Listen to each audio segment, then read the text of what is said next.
मेरे हबीब ने फरमाया बंदा जब रो के कहता है ना या अल्लाह गलती हो गई माफ कर दे, फरमाया मेरा मालिक उसे फौरन ही माफ फरमा देता है।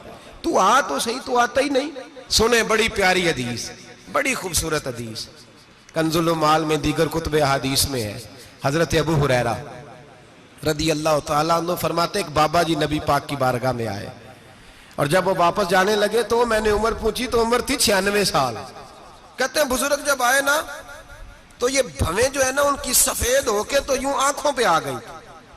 बड़ी छड़ी बाबा जी ने पकड़ी हुई और दोनों हाथ पकड़ के ना छड़ी के ऊपर झुके हुए हैं एक जानिब।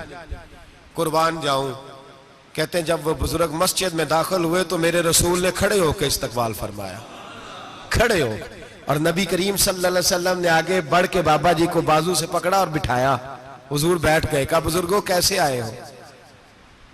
तो कहते हैं वो बाबा जी बात करते तो आंख खोल के पहले हुजूर का चेहरा देखते, फिर वो बात करते तो उनके लबो लहजे के अंदर बड़ी परेशानी, बड़ी तकलीफ, बड़ी मायूसी।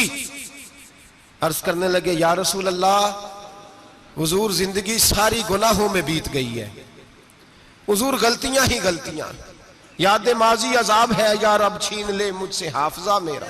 अल्लाह के रसूल बड़ी लंबी फहरिस्त है, पाप ही पाप है, काले स्याह दफ्तर है। या रसूल अल्लाह सल्लल्लाहु अलैहि वसल्लम जब पलट के देखता हूं हुजूर मुझे नेकी दिखाई नहीं देती। हुजूर इस उम्र में आपका एक सहाबी मिला है, उसने बात समझाई है तो थोड़ा ख्याल आया है, लेकिन या रसूल अल्लाह सल्लल्लाहु अलैहि वसल्लम अब मेरा वजूद बेकार हो गया है, हुजूर बूढ़ा हो गया हूं। 3 बातें कही बुजुर्गों ने और निराली कही। कहने लगे या रसूल अल्लाह सल्लल्लाहु अलैहि वसल्लम, हुजूर अब तो मेरी कमर भी सीधी नहीं होती कि मैं नमाज ही सही अदा कर सकूं, बूढ़ा हो गया हूं। या रसूल अल्लाह सल्लल्लाहु अलैहि वसल्लम अब मेरे अंदर ताकत नहीं कि मैं मेहनत मजदूरी करके सदके और खैरात दे सकूं। या रसूल अल्लाह सल्लल्लाहु अलैहि वसल्लम अब मैं तलवार लेके जिहाद भी नहीं कर सकता।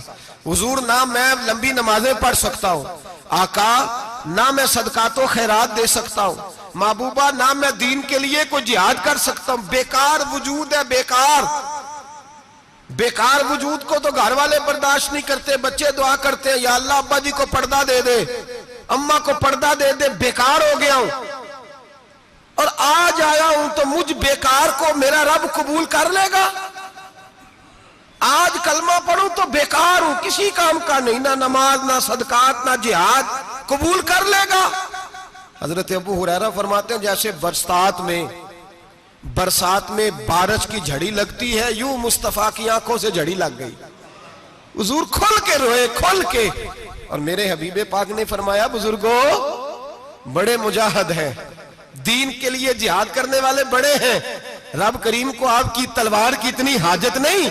और फरमाया उसके खजाने कोई खाली तो नहीं कि आप ही गोया सदका देंगे तो भरे जाएंगे। और फरमाया फिर रब करीम की शान में इजाफा नहीं करती इबादतें, वो तो बंदे को नफा देती हैं। मैं बुजुर्गों ना आप जिहाद करें ना आप सदकात दे, ला लंबी नमाजें पढ़े, आप सिदक दिल से आ जाए, अल्लाह के रसूल का वादा है रब आपको बगैर हिसाब किताब जन्नत अता फरमा देगा। आना तो शर्त है कि नहीं, आए तो सही ना, पहुंचे तो सही, आ जाए, उसको नहीं आदत सदकातो खैरात की, जिहाद की, तबलीग, आए तो सही ना। तू आ ही नहीं रहा, तू घर में बैठा हुआ है, तू सोया हुआ है, तू दुकानदारी कर रहा है, तू पैसे गिन रहा है, तू आया ही नहीं, आ तो सही। बल्कि मेरे नबी पाक फरमाते हैं जब अल्लाह पाक का भागा हुआ गुलाम आता है फिर तो अल्लाह ज्यादा राजी होता है, फिर तो अल्लाह ज्यादा राजी होता है, ज्यादा राजी होता है। तू आ तो सही, पहुंच तो सही। बल्कि सूफिया तो और बात करते हैं, वो कहते हैं तू कभी भूल के भी रब रब करे तो अल्लाह तो उसे भी कबूल कर लेता है, भूल के। मुल्ला रूमी कहते हैं बनी इस्राइल का बंदा है, सनम पत्थर को कहते हैं, बुत को कहते हैं, बुत के सामने खड़ा है और सारी रात कहता है या सनम या सनम या सनम, ए पत्थर ए बुत, सारी रात पुकारता रहा। रात गहरी हो गई, नींद का गलबा थक गया, सोने के करीब आया तो गलती से मुंह से निकल गया या समद, या सनम की जगह निकल गया। रब करीम ने फरमाया जिब्रील दौड़ के जा, जो मांगता इसे दे दे।